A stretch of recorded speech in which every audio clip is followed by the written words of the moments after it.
Bonjour, bonsoir à tous, j'espère que vous allez bien. Alors on va parler aujourd'hui de retracer les frontières précoloniales en vue de donner au panafricanisme une signification concrète.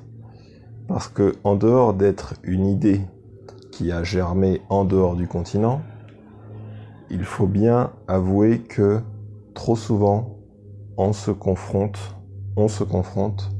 aux traditionalistes, les gardiens de l'authenticité du continent, dont, j'avoue, j'aimerais voir cette mission leur être allouée, la mission de retracer les frontières précoloniales. Parce que, à vouloir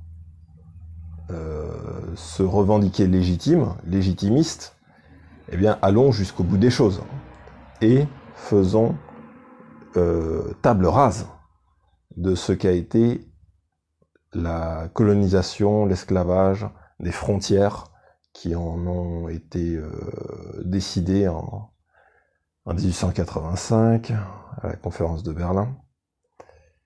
Je pense que ce sera une étape inévitable. Parce que on ne peut pas rester sempiternellement à se plaindre de l'impuissance de nos États, de la corruption, de l'instabilité politique, vu que nos institutions sont à ce point vides de sens, qu'elles ne servent que d'outils à détourner l'argent pour nos gouvernants. Alors, d'un point de vue intellectuel, il ne sera pas très difficile de les remettre en question, de les remplacer par de vraies institutions. Là où il y a un vrai problème, c'est que ces institutions tiennent par la peur.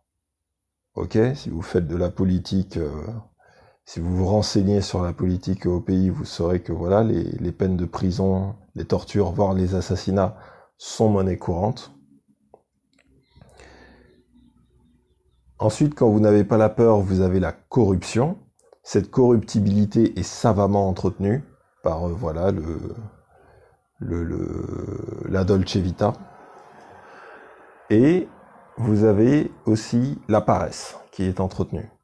La paresse, c'est le mode de vie bourgeois, celui qui est banalisé dans les sociétés occidentales et dont la diaspora est une vitrine.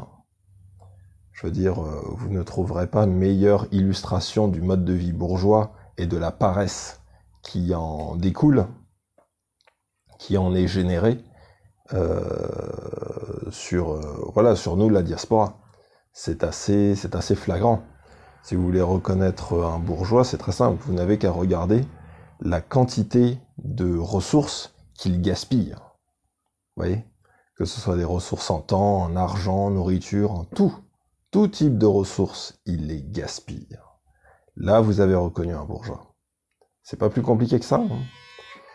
C'est pas plus compliqué que ça. Bon, du coup, je sais plus trop où j'en étais, c'est pas grave. Mais voilà, l'idée c'est ça. L'idée c'est ça, c'est de se donner les moyens de ses ambitions. Voilà, ouais, je vous parlais de la paresse, du mode de vie bourgeois. Ouais, en fait, le truc, c'est que si on ne se remet pas soi-même en question, on ne pourra jamais remonter le fil. Parce que au bout d'un moment, à force de remonter, vous finissez par voir quelles sont les véritables lignes de démarcation. Où est-ce que ça se joue? Et la légitimité d'une institution, clairement, elle est de notre côté. Ok? Ceux qui sont panafricains et ceux qui sont traditionalistes ont chacun leur rôle à jouer. Et en termes de légitimité, il n'y a même pas de débat qui tienne. Simplement, il faut bien admettre que les traditionalistes qui sont sur place, eh bien moi je les invite fortement à se lancer dans cette tâche ardue.